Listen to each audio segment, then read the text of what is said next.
हरियाली बहन, मेरी गुड़िया की तबीयत बहुत खराब है। दवा के लिए मेरे पास पैसे भी नहीं हैं। अब मैं क्या करूं? चिड़िया, हम गोरी कवि के पास चलते हैं। वो जंगल की सबसे अमीर कवि है। गोरी हमारी जरूर मदद करेगी। वो हमारी पुरानी सहेली है। ऐसे हरियाली तोती और रानू चिड़िया गोरी कवि के पास जाती हैं। गोरी सहेली, मेरी गुड़िया को बहुत तेज बुखार है, लेकिन मेरे पास मेरी बेटी की दवा लेने के लिए पैसे नहीं हैं। तो फिर क्या, तुम यहाँ भीख मांगने आई हो इस तोती को साथ लेकर? गोरी, भीख क्यों? तुम हमारी पुरानी सहेली हो। जंगल के सभी पक्षी मुश्किल में एक दूसरे का साथ देते हैं। तुम दोनों यहाँ से जा सकते हो। गोरी अब किसी गरीब पक्षी की दोस्त नहीं है। अब मेरी दोस्ती तो शहर वाले जंगल के अमीर अमीर पक्षियों से है। याद करो वो दिन गोरी, जब तुम गरीब थी। मीठू जी हर रोज तुम्हें शाम को भोजन देकर जाया करते थे। मैं सब कुछ भूल चुकी हूँ, और हाँ, मेरे पास इतना समय नहीं है कि मैं तुम फजूल पक्षियों की बातें सुनूं। रानू चिड़िया और हरियाली तोती नाराज होकर वहाँ से चली जाती हैं। एक दिन कबूतर किसी काम से गोरी कवि के घर के पास से गुजरता है, तो गोरी कवि उसे रोक लेती है। गरीब कबूतर, तेरी हिम्मत कैसे हुई मेरे घर के आगे से गुजरने की? ये जंगल सबका है, मेरा जहाँ से दिल करेगा मैं वहीं से गुजरूंगा। तुम्हारी हिम्मत कैसे हुई मुझे रोकने की? गंदी आंखों वाले, तेरी जुबान अब कुछ ज्यादा ही चलने लगी है। फिर गोरी कवि अपने गार्ड उल्लू को बुलाती है, जो आते ही कबूतर की पिटाई शुरू कर देता है। चलो भाग जाओ यहाँ से, अगर मालकिन के खिलाफ जुबान चलाई तो गोली चला दूंगा। मारा, मुझे मारा।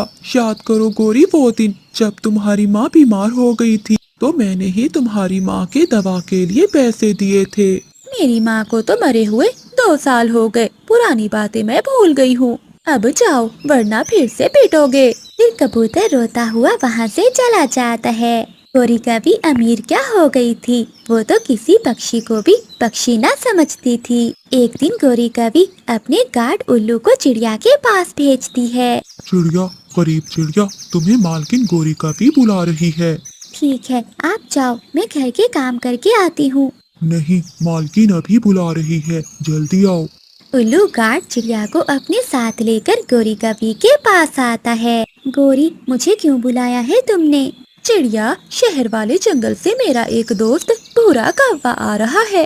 तुम जल्दी से मेरे इस बड़े और सुंदर घर की सफाई कर दो। लेकिन गोरी, मुझे अपने बच्चों को दाना देना था, मैं अभी ये काम नहीं कर सकती। अरे ओए गरीब चिड़िया, सीधे से मेरे घर की सफाई करती है, ये लगाऊं तेरे 2-4। डरती हुई रानू चिड़िया गोरी कवि के घर की सफाई करने लगती है। थोड़ी देर में रानू चिड़िया गोरी कवि के घर की सफाई कर देती है। गोरी की रसोई में तरह तरह के पकवान बन रहे थे। जब चिड़िया काम खत्म कर लेती है, तो गोरी कवि से कहती है, गोरी, मैंने सारा काम कर दिया है, आप मेरे बच्चों के लिए थोड़ा भोजन दे दो। ये खाने मेरे दोस्त भूरे कौवे के लिए बन रहे हैं, ना कि तुम जैसे गरीब पक्षियों के लिए। चल अब भाग यहाँ से।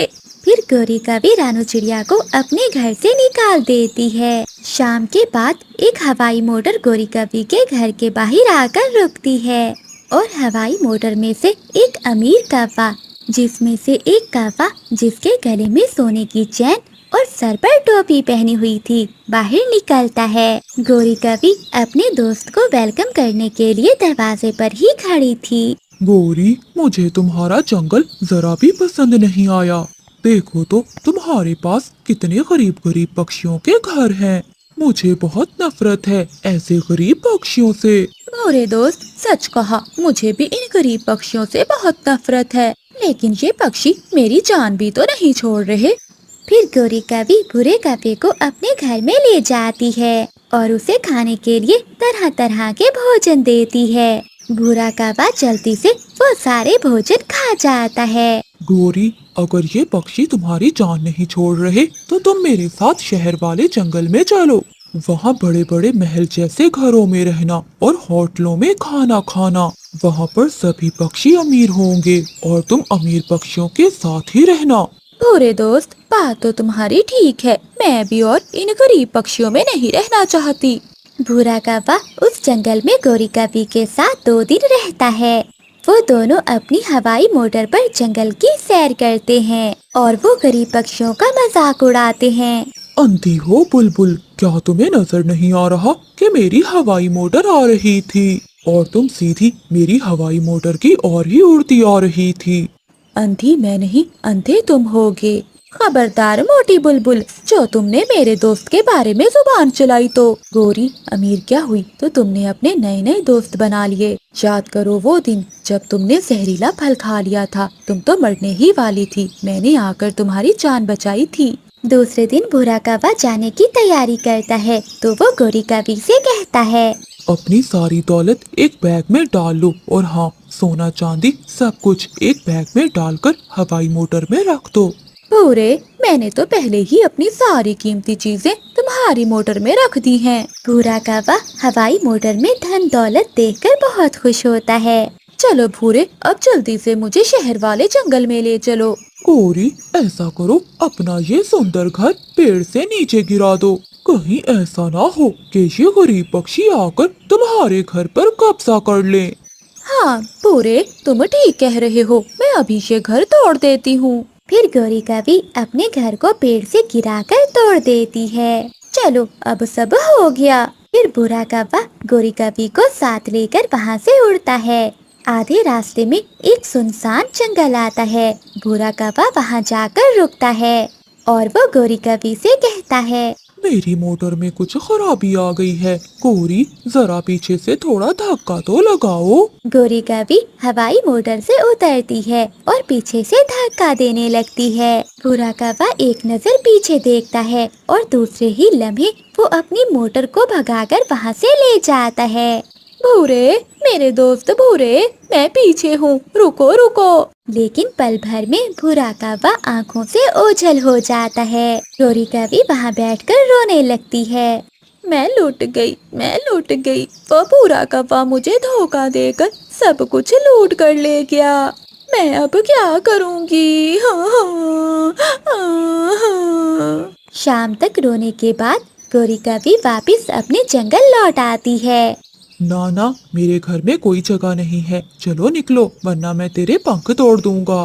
कबूतर भैया कृपया करो, मेरा तो घर भी नहीं है, मैं भला कहाँ जाऊंगी? गोरी कवि रोती हुई रास्ते में जाकर बैठ जाती है। मिठू तोता और हरियाली तोती गोरी कवि के पास आते हैं। गौरी, कहाँ गया वो तुम्हारा अमीर दोस्त? सुना है वो सब कुछ लूट कर भाग गया है।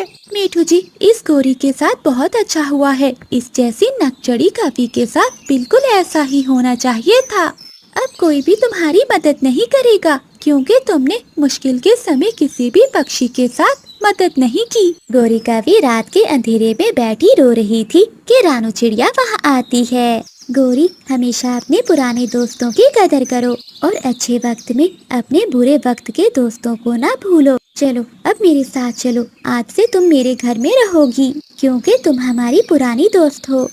ये सुनकर गोरी कवि और भी रोने लग जाती है और वो रानू चिड़िया से अपने किए की माफी मांगती है।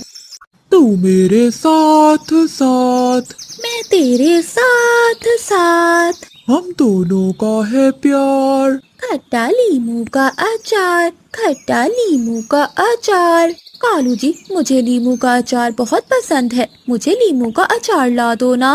गौरी, तुम चिंता ना करो, मैं आज ही तुम्हारे लिए कहीं से लीमू का अचार चुरा कर लाता हूँ।